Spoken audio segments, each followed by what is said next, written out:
Hello everyone, this is my second drone flight. I chose a video of a river ferry.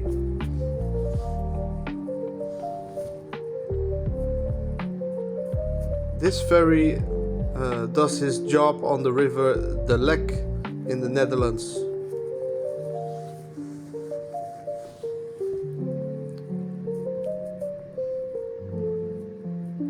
I am not very high with the drone, I think around 5 meters.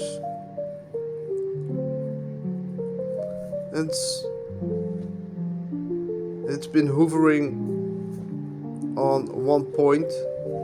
I'm just turning the camera from left to right a little bit.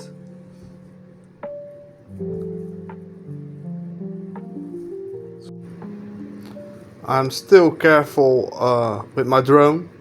I don't like to crash it, and I'm choosing my spots where not many people are, or where I can crash into others,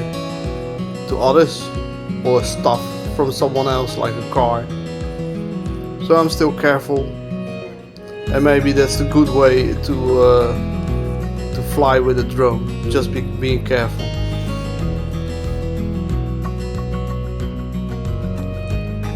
Thank you for watching. Subscribe or like or leave a comment. Thank you.